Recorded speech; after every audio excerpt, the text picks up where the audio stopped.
Welcome to Moments with Marianne. This is your host, Marianne Pastana. And we're here today with special guest, Marc Lesser, who's here to share with us his new book, Finding Clarity: How Compassionate Accountability Builds Vibrant Relationships, Thriving Workplaces, and Meaningful Lives. So Marc is a CEO, Zen teacher, author, and leads trainings and talks worldwide. He has led mindfulness and emotional intelligence programs at many of the world's leading businesses and organizations, including Google, SAP, and Kaiser. So welcome to the show, Marc Lesser. Yeah, thank you. It's great to be here. Well, it's such an honor to have you here and to talk about this book. What inspired you to write this? I was actually inspired by the practice of compassionate accountability. And of course, that was the original title. But I think the fact that accountability seems to not be a very particularly positive topic. And one day someone asked me, well, what is the book really about? And without even thinking about it, I said, it's really about finding clarity. And it's finding clarity through the practices of holding ourselves and others more accountable, which to me is really another form of alignment and honesty and clarity with compassion, with a sense of real care and openness and trust. And there's something about the practice of integrating accountability and compassion as a way of finding greater clarity in all parts of our lives, in our own lives, and much of the book is written, for the workplace, but so much that is that is positive and makes sense in the workplace applies equally in all our relationships. Having a compassionate accountability, my goodness, what a gift that is. And for listeners that are new to that, what is that? Yeah, so I would say let's start with what we mean by accountability. And usually when we think of accountability, it's primarily about in relationship, are we clear and are we aligned about what it is we are trying to accomplish, as well as how we are trying to accomplish it? So accountability is such a core practice, such a core way of being in the work world where by definition we are attempting to accomplish things, right? So there is accountability around financial goals and results. There's accountability around timing and projects and showing initiative and how we are responding. And there's also accountability in the way in which we are working together. How do we do with conflict? How do we do with disagreement? Are we creating a place that is a holder of psychological safety where we can express our doubts and fears? So this is the accountability piece. And then a compassion piece. Again, compassion is, I think of there being three parts to compassion. It's feeling the feelings of others. It's wanting to create greater understanding. And it is the desire to help or to heal. So it's super, I think, interesting and powerful when we integrate these, and there can be some tension, some, I think, healthy tension between compassion and accountability, but it's almost always, I think, healthy tension, and that there's incredible possibility and power with this practice of what I'm calling compassionate accountability. Now, when people tend to avoid conflict or avoid really kind of getting into this place where they're, meeting their problems head on, can that get them in trouble? Yeah, that's avoiding problems. I've learned through my own experience and through my many the work that I do in the world. Avoiding problems is trouble, and that there's I think this maybe should be the one real takeaway is to have a different relationship with our avoidance and with how we relate to dealing with what looks like difficult conversations or difficult people, difficult relationships, that in some way all of these are opportunities to learn and to grow and to find greater alignment and accountability. And there's and most of us tend to avoid conflict. And then what's interesting about this is it's a way of learning. Anytime where there's something that comes up that stresses us or feels difficult, or we feel like there's some danger or conflict, to notice our own fight, flight, or freeze reaction or response, right? So we humans are we are hardwired to survive, and because of that hardwiring, anytime where we feel danger, we immediately and habitually, without even it being conscious, often we tend to avoid, or we overreact, or we freeze.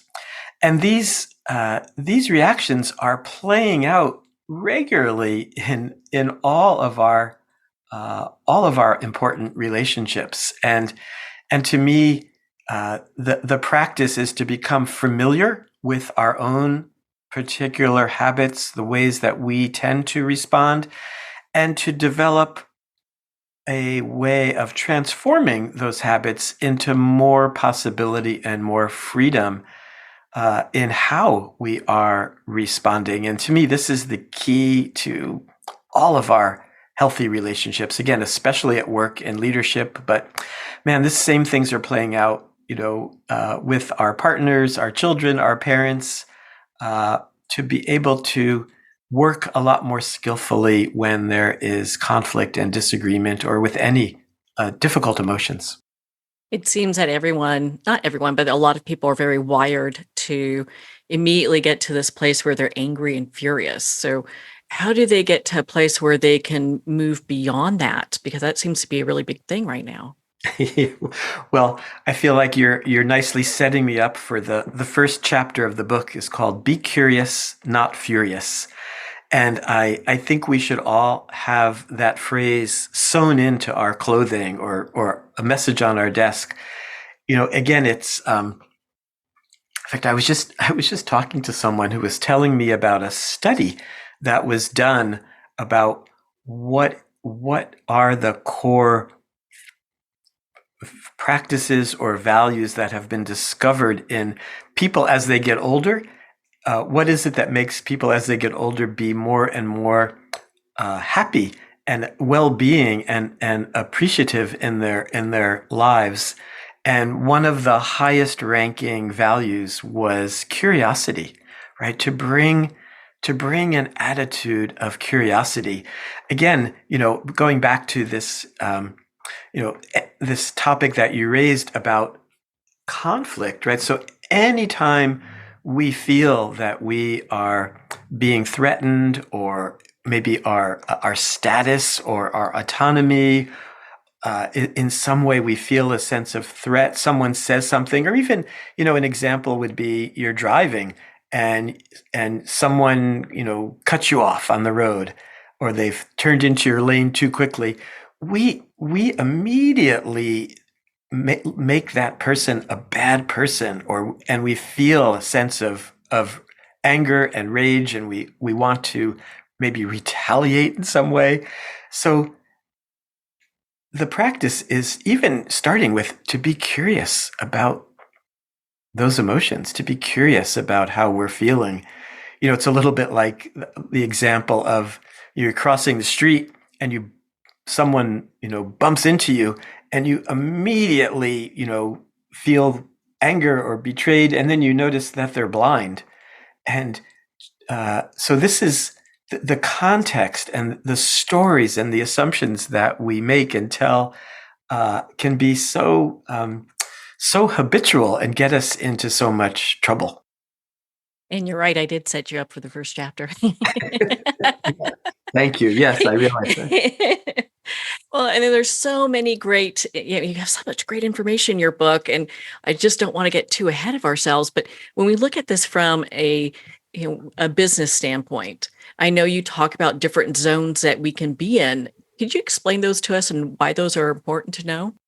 And it's interesting, I think, to think of curiosity as a practice, as something that we actually need to pay attention to and can get good at. It's also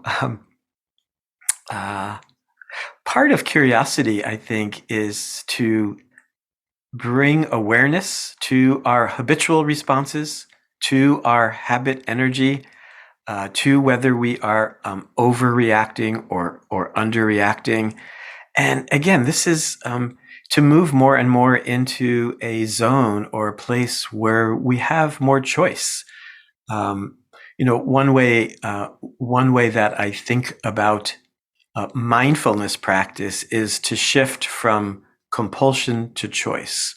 Or another way that I think of it is seeing things through fresh eyes, seeing everything through more open, fresh eyes, as opposed to whatever our habit energy is, whatever our habitual stories are. And this is you're kind of leading me a bit, or maybe I'm doing it myself. I'm not sure. The second chapter of my book is "Drop the Story," and again, maybe we've are aware of this, or we've heard this. It's a term that maybe is thrown around a lot. That we are storytelling creatures, but to me, it never gets old. Seeing how easily and quickly we create stories, and often, one of the rules of thumb of relationship, which is that we judge other people by the impact their words and actions have on us. We judge ourselves by our intentions. And this is I think, a kind of a base core place where this storytelling emerges in relationship, right? That especially anytime someone says something or does something that bothers us or annoys us or threatens or hurts us, we go right to judging them. We have a story that we tell about that they've hurt us, they've betrayed us. Why did they do that? But when it comes to ourselves, we're all good people, right? We mean well.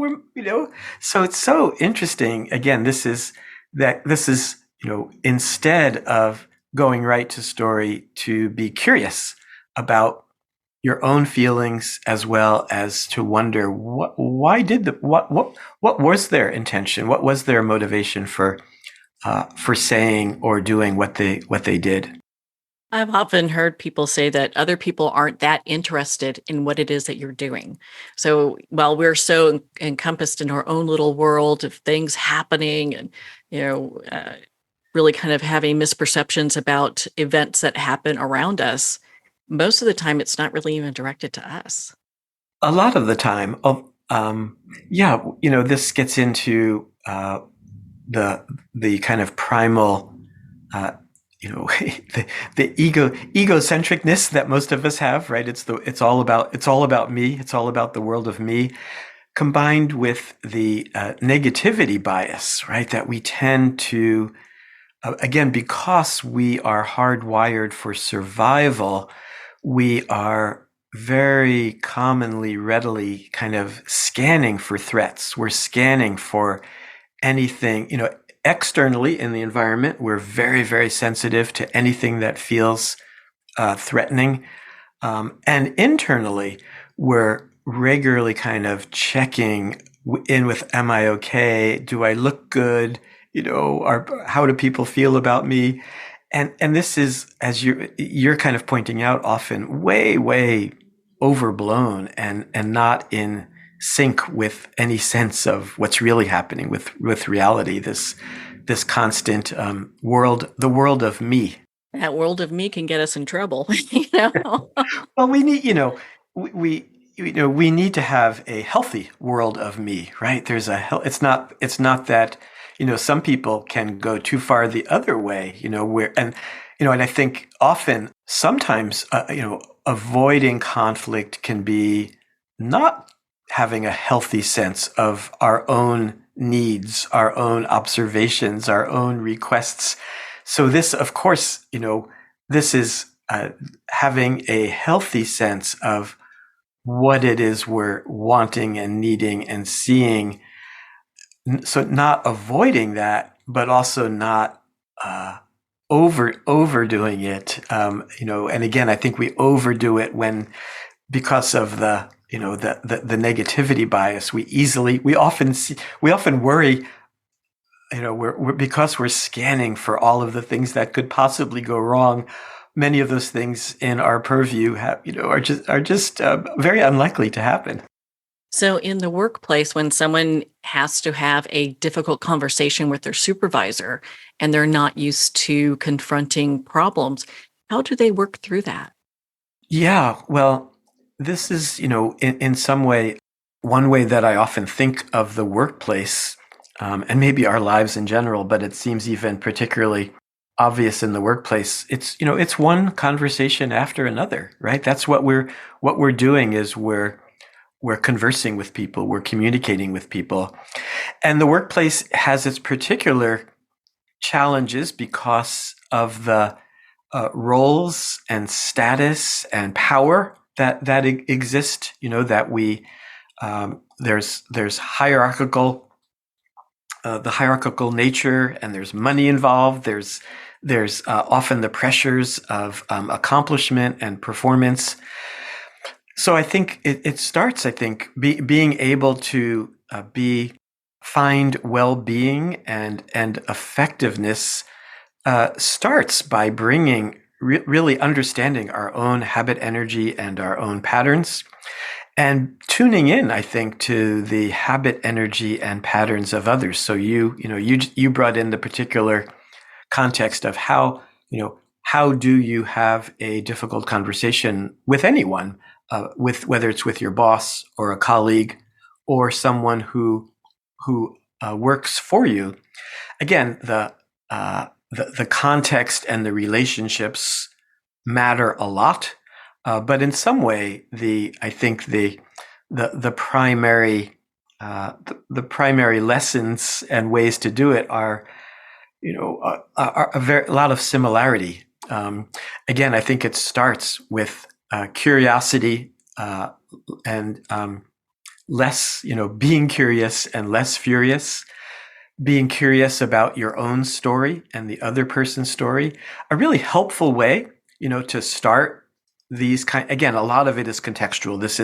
There's no real cookie cutter for this, but often starting a difficult conversation with, the story that I'm telling myself. For example, you feel like you believe that your boss wants you to be working, at night and on weekends, and you feel a certain pressure to respond. You might bring this up by saying, the story that I'm telling myself is that you have a certain expectation. And I want to start by asking you, what is your expectation about responsiveness, about working at nights, about working on weekends? You might be surprised, what you learn by starting a conversation there. And that particular phrase is very powerful, actually. I find I'm using it often in my life these days, even in conversations with my partner, right? The story I'm telling myself is that you don't care about me as much as I want you to, because I notice you're working a lot these days, or whatever it is. But by it's a way of making yourself vulnerable, and it's a way of creating a little bit of space, instead of starting with anger or blame or assuming that you know what the other person's motivation is. So that's again, there's many uh, tools and tricks and practices, but they're worth learning. They're worth studying the art of how to have what I like to think of as genuine conversations. There's a lot of good books about this, including my book. Where I feel like I kind of lay a lot of the groundwork in finding clarity for how to have some of these difficult conversations. Because part of it is developing our own self-awareness and our own presence and way of being is really, I think, again, a very important part. It's not the tools and practices matter a lot, but it's also the way in which you're showing up. Developing a mind and a body that is more trustworthy, more safe, more able to have these genuine relationships and conversations. So, how do people get to this place where they can first realize and then identify some of their stories? Because I would think that they're so ingrained either by just what we've learned from our parents and so on, or just in the environment we're in. It would seem that we would need a starting place for that. Yeah, it's hard, right? That often we tend to look for people that are telling the same kinds of stories that we are. This is one of the really divisive and hard things about our current, political environment, that we tend to only tune into things that agree with our story. So again, I think even being able to call it a story, but beyond that, I think being willing and curious to talk to people and be with people who have different perspectives, to be open and more flexible to being curious about other perspectives. Sometimes journal writing can be a really useful way to become more familiar with the way this underlying process of storytelling. For example, an exercise that I often suggest to people is to tell your story of failure. Tell me about all your failures. Tell me about all the ways you haven't accomplished what you've wanted to, and all of the ways that you have not met your goals. Really get into it, whether it's in writing or in storytelling form. And now, tell me about how successful you are. Tell me about all of the things that you've done well and that you've succeeded, the goals you've accomplished, how loved you are. Again, almost all of us, I think, I know I can really get into either of those stories, depending on my mood or the time of day, and by playing with that kind of storytelling, it gives us some insight into just what amazing storytellers we are. Again, starting with ourselves and how we view our own lives. I find this topic so fascinating because there's so much work that we can do in our own environment, in our own world, that we could shift by really questioning the stories that we tell each other, ourselves, and what it is we choose to believe. For sure, for sure. I yeah, and this gets into we're talking about in relationship in the work world, but it even very broadly speaking, there's even the stories about how we think about birth and life and death, right? The stories we tell ourselves about our own consciousness, and why are we here on the planet, and what do we really think is going on in terms of space and time, and I don't, and how do we think about the sacred? What is how we can so easily get caught in the ordinary world and lose sight of how mysterious and sacred everything actually is. And if we can open to that, how that also kind of shifts everything. I mean, one of the things that I like to do when I'm leading, meditation retreats, is have people go on what I call, an awe walk. Um, you know, when you go during walking meditation, or even anytime, if you take a break during your busy workday, just see what it's like to see everything through fresh eyes. Go look at a tree as though you've never seen it before. Like, just stand there and marvel at the tree or the clouds or the sky. I mean, it's there's an expression that Zen teacher Shunryu Suzuki, in his collection of talks, Zen Mind, Beginner's Mind, there's a piece in there which I've been studying, where he says, the world is its own magic. The world is its own magic. And in some way, to me, this is just maybe an advanced form of curiosity, right? This throwaway term, curiosity, but to bring it to kind of unpack it and bring it a little bit more into the richness of our lives, is like to see through fresh eyes, this kind of radical sense of curiosity. So, how important is it that we listen, and not just listen to hear what they're saying, but truly, in many ways, just let our beliefs or our prejudice or what thoughts go, and really truly listen to what the person's saying? Yeah. I mean, again, I think in some way we all have heard it, right, throughout a thousand times, right? The importance of listening, but there are, I think it can't be overestimated how valuable it is, and to listen, on many, many different levels, right? To listen not only for the content of what's being said, to listen to the feeling tone, to listen for identity issues, to listen for where is there alignment here, and where are there gaps in alignment. So again, it's maybe a subset or related to this practice of curiosity. How do we express curiosity? One core way that we express it is through listening, and noticing how often it starts with, I think, noticing how often we don't listen.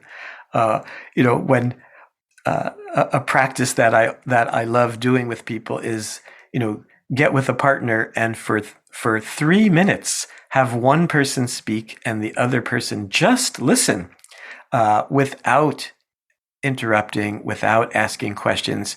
So this is a kind of an artificial exercise, but it's a very, I think, eye-opening exercise to see how hard it is for most people just to listen. Because usually we're problem solving, we're interjecting, we're responding, often in ways without really taking the time to just really tune in and listen and create the space for someone to express what they're thinking and feeling, right? So to be really curious, to try that on. What is it like? What happens when we are not interjecting or responding too quickly, but creating enough space to see what might unfold if we really listen?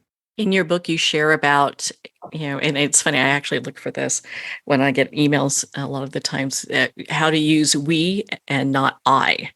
And I'd love for you to kind of just explain the logic behind that.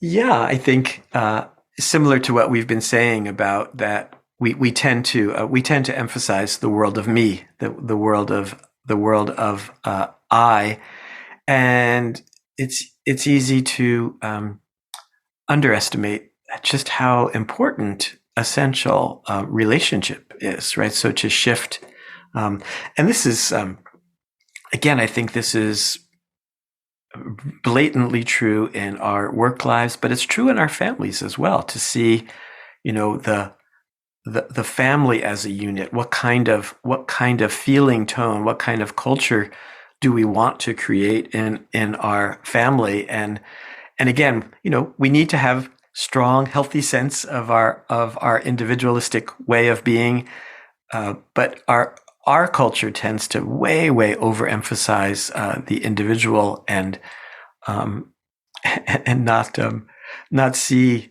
the importance of relationship. I just got I got an email this morning. There's a group that I'm part of, and one of the members of the group wrote me a note saying that he wasn't sure this was a good use of his time because this group doesn't actually do anything. We don't actually get anything done. And I wrote him back and saying, that's the whole point. My therapist doesn't do anything. My coach doesn't do anything. Some of the support groups that I'm in, their value is in just being able to listen and help me deepen my sense of relationship. And by practicing and building, I think building the muscle of relationship within some of these groups that don't do anything can support me and make me much more effective when I am in a doing mode, in a working mode. Yeah, there's so often we go way too quickly toward problem solving and getting stuff done, and not enough toward the value of connection and the heart and relationship. And that's that shift that you're talking about from me to we. It seems like this book can't come at a better time, especially when it seems like, and maybe I'm wrong here, maybe who knows, but it seems to me that a lot of people are so disconnected and used to texting and being completely on their phones that actually having face-to-face conversations and dealing with things like challenges is something they are not prepared for at all. Yeah, well, this is it's been potent these last few years here with the pandemic, and how that has had some advantages and disadvantages. But one of the big disadvantages is how it has separated us and made us more dependent on working alone and virtual, and more dependent on conversations, relationships that lose all of the richness and information about when we're actually together. And that's, I think, that combined with how much time people spend on social media and screens. Again, there may be many positives to that, but there definitely are drawbacks to that, and challenges to seeing and feeling and working with our kind of common humanity. So what are some points that you use when you're doing your workshops and speaking engagements that seems to kind of get people to not really snap out of it, but to snap into a different way of thinking? Well, I was just thinking of what I describe as Winston Churchill's kind of 3 lessons for how to engage with really difficult situations. And this was something that he expressed, and the way that he showed up as a leader during some of the most difficult times in London in World War II, where London was being firebombed by the Germans. And he had 3 ways that he wanted to show up as a leader.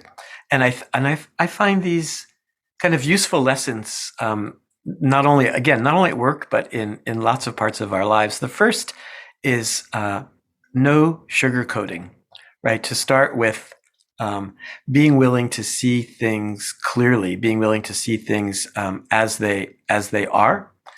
The second is cautious optimism, right? So again, these things there may be some tension about no sugarcoating, right? Like being real, being as real as we possibly can about what are the challenges here, what is difficult, what am I feeling, what are the people around me feeling, but then from there uh, to bring as much optimism, but a cautious optimism, right? To see again, I think I, I think these three pieces work really well in even things like climate change, for example, right? So start with no sugarcoating, and then cautious optimism, and the third piece is to bring in meaning and purpose, right? The power, again, you know, the bad news is we are storytelling creatures, and the good news is that we are storytelling creatures, right? That the bad news is that we can easily go down the road of the negativity bias, and we can catastrophize, right? Even, so something, for example, like climate change, it's an emergency, right? There really is a climate emergency. We're seeing it all around us, and it and at the same time, we can step back and look through the lens of meaning and purpose and world history and the possibility that we are going to figure this out. We are going to come together through a mutual sense of mutual meaning and purpose and caring. We have the ability without a doubt to turn that around. And again, I'm using this big, gnarly problem of climate change, but the same principles can apply to, strifes and disagreements in our family life or in our work life, right? So no sugarcoating, cautious optimism, and finding and living with a sense of meaning and purpose are, I think, some valuable tools. But so let's say that we're in a group that's, of people who really want to start learning and listening and making changes, but maybe we have one or two people in the group who could care less and they're just there. How do we work with everybody that's there in a workplace setting? It makes me think of many years ago, I did a 1-day mindfulness, emotional intelligence leadership training for a group of Google doctors. These were doctors and healthcare workers, and at the beginning of this session, we went around and asked each person to say a couple words about what they were bringing into this day, how they were feeling, and there were definitely several people who expressed skepticism and were maybe confused, or so it was an interesting group in that, yeah, many people were there because they were looking forward to being there, wanted to be there, but there were a number of people, like you were just describing, who I think felt like they had to be there. It was kind of a team thing, and their boss wanted them to be there. In general, I would have to say, when it comes to workshops and trainings, I only want people there who opt in. But sometimes things like this happen. And what was interesting is that I felt like during this day, we were able to create and demonstrate a sense of safety and connection, and a real sense of openness and possibility, so that even the people who were skeptical going in, had an experience that surprised them, where they felt more safety and connection. And when we went around at the end of the day, it was quite heartwarming to hear that there had been some shifts during the day. So I think it starts with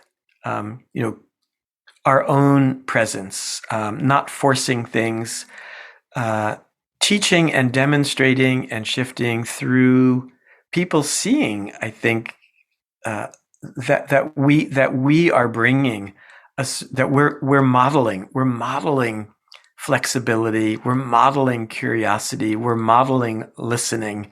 Another rule of thumb in this realm is, whatever it is you are wanting from another person, right? So maybe you want more attention, or you want more care, or whatever it is, you go first instead of, so often we hold back and we wait for others, because we're angry or we're frustrated or whatever it might be. So it means taking a risk. It means breaking through that. But I've seen it be so valuable again and again in my own life, right? Whatever it is I'm needing from the people around me, for me to demonstrate it first rather than waiting for them. In your book, you talk about the four most important words. I'd love for you to share that with us and why. Yeah, this came up in a story that I was telling about going for a walk with my grown daughter, in which there had been some tension around. There was some really big miscommunication issues that had occurred, and I knew that there was that she was disappointed about some things that have happened, maybe even a little angry, a little bit skeptical about where we were. And on this walk, I stopped and turned to her and I said, "How are we doing?" And I realized in that just being able to stop and ask, right, those four words were immensely important, right? It showed that I cared. It showed that I was truly interested in wanting to know how she felt and how we could close any of the gaps that were there between us. And I find, especially again in the workplace, such a great question, right? To ask one's boss or to ask people who work for us or our colleagues. It's just a simple, direct, hopefully safe way to check in and gather some information. There are many different ways to ask this. I remember in the last company that I started, when I was just starting to hire people, and I had a bunch of new relationships. I was on a phone call with this young woman who was working for me, and I stopped and said, "Can you tell me, are there some ways that I frustrate you, or that you'd like me to be doing something different, or something I could be doing different to help our relationship be more effective?" So very powerful, I think. Again, various forms of the "How are we doing?" question that are really useful in building relationships and trust and effectiveness. That does require that you be extremely vulnerable when you're saying that, because you may not get answers that I know some people may not get answers that they want to hear. Yeah, I mean, another form of the "How are we doing?" is I'm a big proponent of, in the workplace, doing anonymous surveys. Right. So having all of the people in your team or in the company, in your organization, fill out a form without them needing to say who it is, that where you ask them questions about, how do you feel about working here? How would you describe this culture? How do you think your manager's doing? How's this? How are you doing with the CEO? And you invariably find that people hold a big variety of assessments about the culture, the company, the management, and they can be hard. It can be hard. I know it was for me. It's often to get that information and to see that that not everyone thinks this is a great company to work for. Not everyone thinks that I'm a great leader, but it gives really, really valuable information. I'd rather have that information than not. I'd rather have people be able to talk to me, even if it's through an anonymous survey. I would hope it could be directly, but in whatever way I can get this information, I'd rather it be that than people quitting because they're unhappy, or people going home and grumbling, to their partners or families about, how unhappy they are at work. It's hard, creating safe, open, energetic, thriving workplaces is ongoing work. It takes a good deal of emotional intelligence and communication skills and um, trust building. And again, the same is true. I'd say having a healthy, dynamic family culture. It takes a lot of good effort and skill to do it. It would seem that cultivating these type of relationships isn't something that happens with one meeting or one question survey being filled out. It's something that happens over the course of time. Yeah, it's I, I like to say that change happens gradually and sometimes all at once. But in this way, mostly in terms of culture building, relationship building, yeah, ongoing kind of filling the tank of trust, filling the tank of care, and compassion and accountability. Right? These are practices that are a continuous practice, ongoing practices. So, what would you like readers and our listeners to really take away from your book? I think it's a lot of the things we've been talking about around curiosity, around listening, around having not avoiding conflict, seeing that conflict is trouble, and also to to really look at your own self-care practices, well-being practices, self-compassion practices. Again, I feel like this is the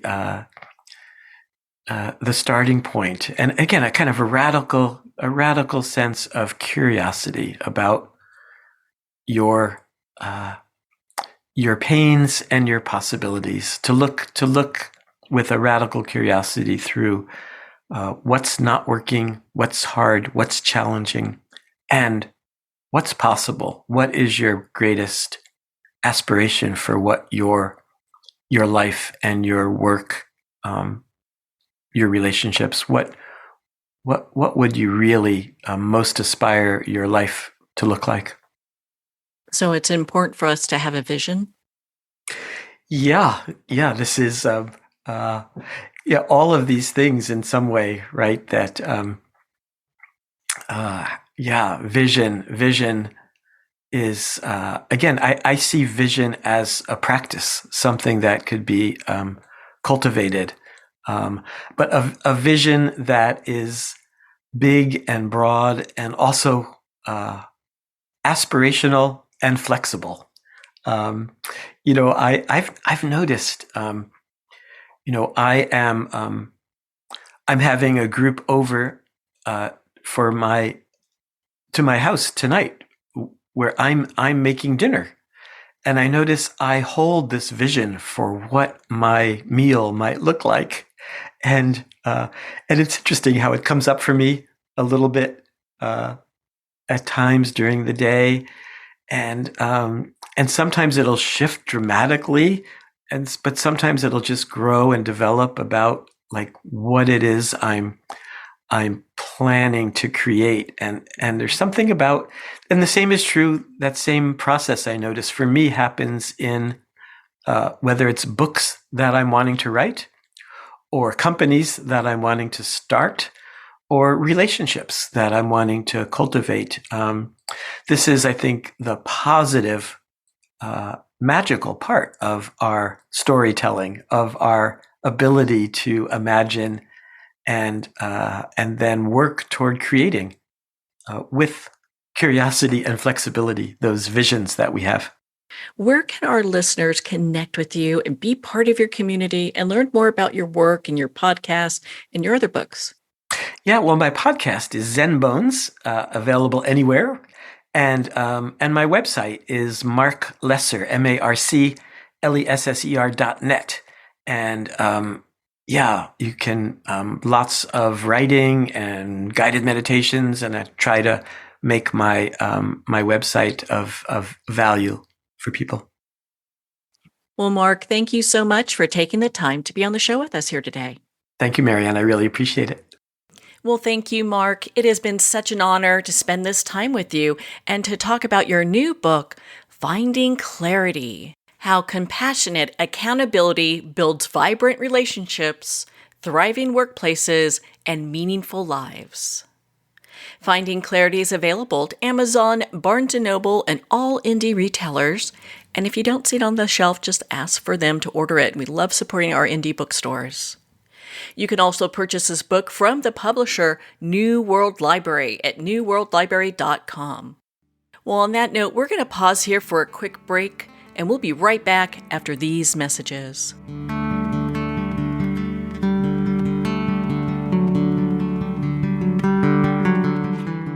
I'd like to thank Jason Eastwood at Guitarfulness for sharing his inspiring music and talent with us.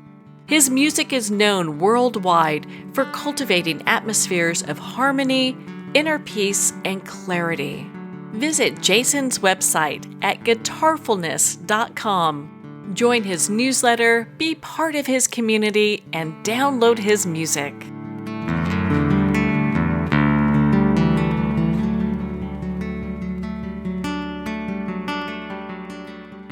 Well, we're at the end of our time today. I'd like to thank everyone for tuning in. You've been listening to Moments with Marianne, where we make every moment count.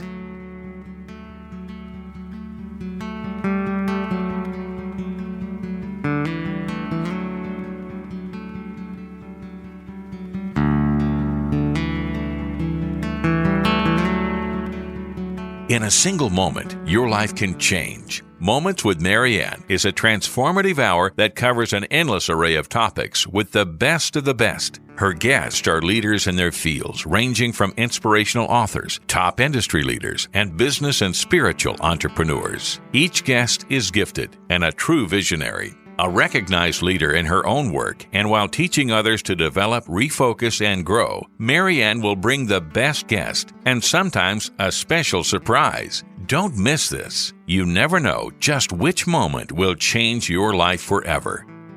Make sure to tune in and visit momentswithmarianne.com for more information.